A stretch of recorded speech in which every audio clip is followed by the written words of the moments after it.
It is my pleasure. By the way, I am Guida Brown. I'm the president of Kenosha Women's Network. And thank you. Don't forget there is dessert, coffee, beverages over there, and also a lot of the Teresa Lynn snacks. So make sure you avail yourself to those. I am happy to introduce our speakers today. We actually have two speakers because they are twins. Brenda and Becky are the owners of Alpaca. Alpaca, just remember, check out your table. We've got a good art night coming up at Alpaca. They've always been very kind to us. They let us use the space, and we always have a really good time. So if you're looking for something to do on November 2nd, plan on doing that. But they have owned Alpaca. This is shocking to me. They've owned Alpaca for 16 years. Wow. Right? Yeah. So, without further ado, Brenda and Becky, come on up.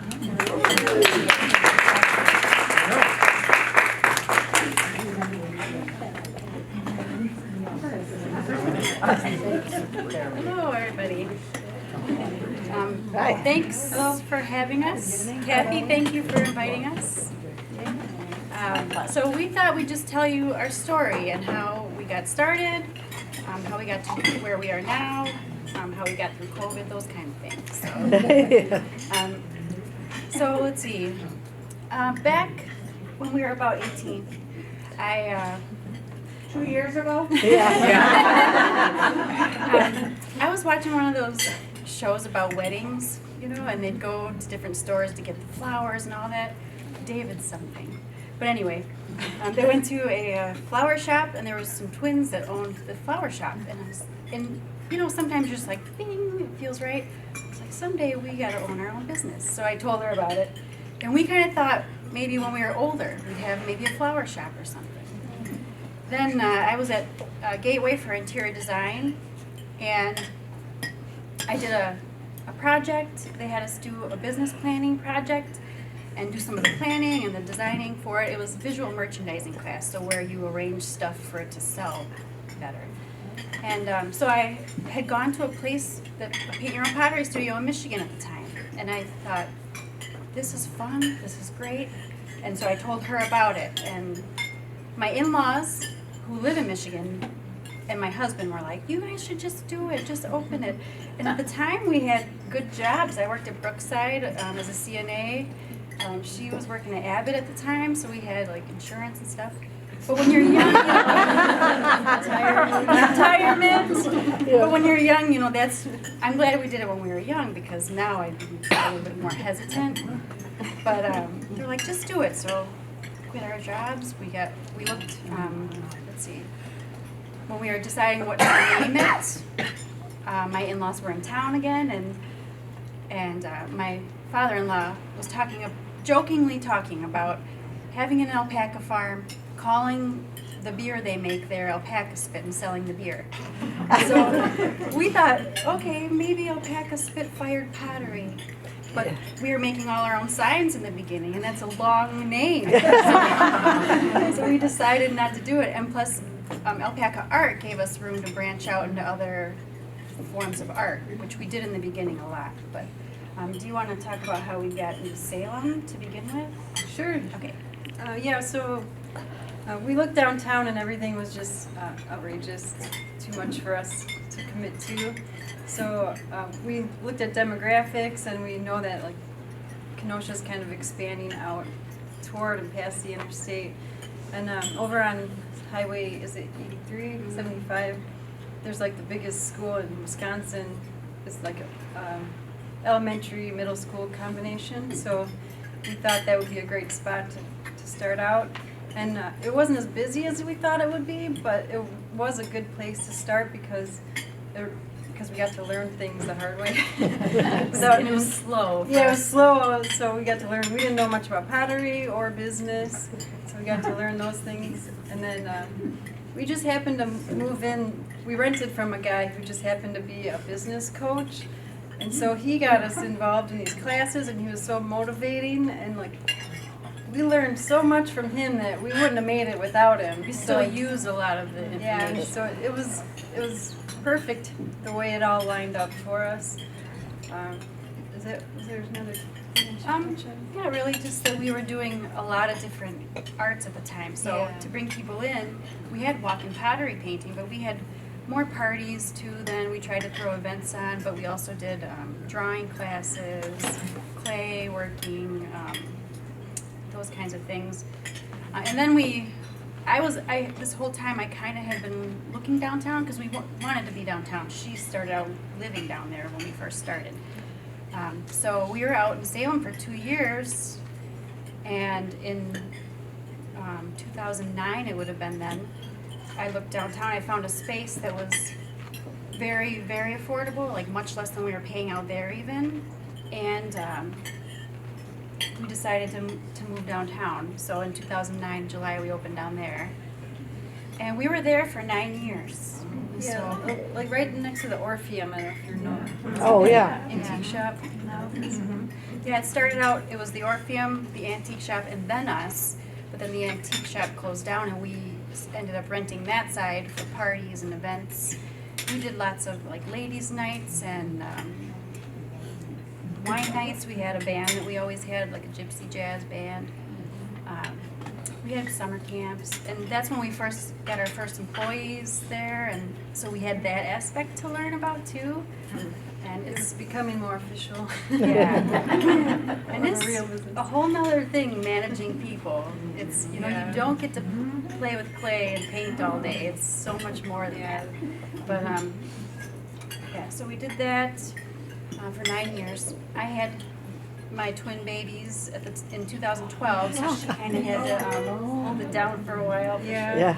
Yeah, luckily I had some good help, and it was really busy, but we were able to handle it. And it was like a year later that you came back. I know, I was She there was home for for a one long night a time. week for a long time. 'Cause Yeah. And one day she comes walking in, and it was like the gates, More help. Yeah, so then we've always kind of wanted our own building. That's something that we talked about a little bit, but we just knew eventually we wanted it. And in 2017, she had a 2.5-year-old at that time, something like that. And I don't know. I also want to throw in that about synchronicities and alignments because what happened was she had said, "Oh, the bike shop is for sale downtown," and so I was like, "Okay, well maybe we can figure something out to use that shop, that building." And one morning I set out to talk to him. I was like, "I'm gonna get there right when they open," and talk to him and see if maybe we can pull this off, buy the building. And before I left, I just sat quietly for a second, and then I took off. Well, I was a few minutes early to the bike shop. He wasn't open yet. Went to the post office. Guess who's there? the guy who owns the place, and so I got to talk to him. But anyway, I just felt like I should throw that in there. But I ended up looking around more. We found the place on 7th Avenue that we're currently in. And another synchronicity thing is, so I was looking at it, according to my, looking back, I think it was like the end of September. I was in the middle of the night, I was looking online at some of the available buildings. And I saw this one. The next morning I go to the shop and look for it again, and it wasn't there. But I had remembered the realtor's name. And so I called him anyways, and he answered, which I thought was kind of strange because he has a lot of people working under him. And he said, "Oh yeah, it's still for sale. We just took it off after the month or whatever." And I don't know. So I just love how those things line up. And one thing leads to another, and so we were able to buy the place that we're in now. And we moved there in 2018, and a week after Yeah, we bought signed it. on the building, and then 5 days later, my daughter was born. So I couldn't help fix it up or anything, but our husband's really kicked butt. And Yeah, we it were was able so to open. fun to get that building and see what it was like and clean everything up. Yeah. But let's see. So then we go. Anything else about that period? Yeah. So then, it was busier there. It got busier. I mean, the traffic in front, not the foot traffic, but on 7th Avenue was even bigger and greater than I expected. So it got really busy and almost overwhelming. But then, honestly, thankfully, COVID happened. And it made me, I mean, I don't mean to be selfish, I'm sorry, but for me, it was like, I was forced to take a break, and I wouldn't have taken it otherwise, so. We didn't know how stressed out we were Yeah. and like busy. So COVID was an interesting time period because right when they shut down the schools, it was a Friday. And right away I'm like, okay, what are we gonna do?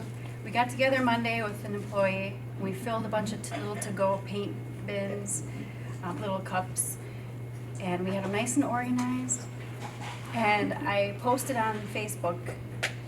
All right. Oh, I also took pictures of the shelves and put a shelf number on each one. And I said, you know, we do grab and go now. You can come in. We'll put your stuff in a bag and we'll put it out on the shelf, and you can just come and grab it, and it's no contact. So I posted it that night.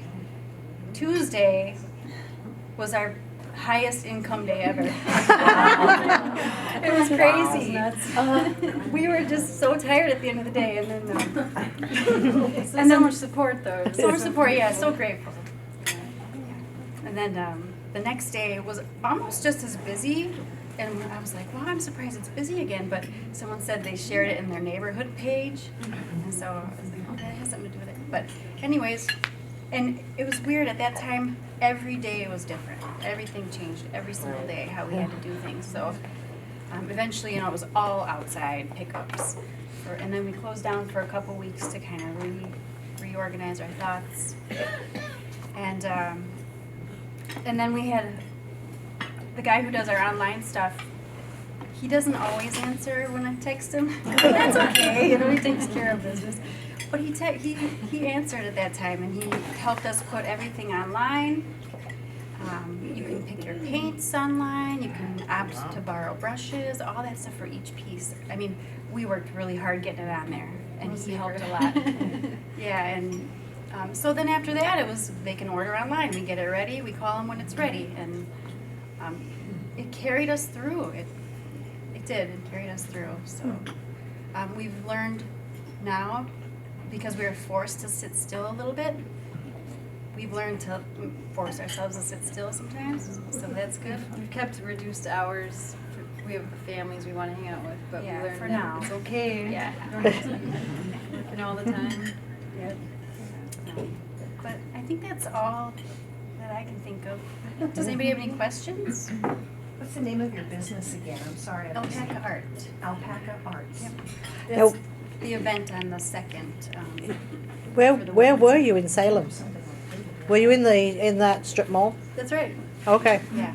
There was a hairy. It went right over my head. I live right out that way. Oh, We were out in the corner there Yeah, for okay. like 2 years. Yeah. Yeah. Other Your questions? business sounds like the way we started too. Yeah. Not knowing what we were doing and, oh my God. Nice. Take one thing at a time. Right.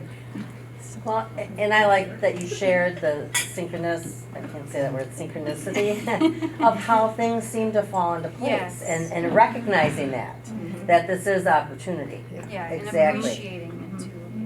How different people have entered into your lives and helped you along your way. So thank you for Yeah. sharing. Yeah. Thank you for having us. Yeah, thank you for listening. Yeah.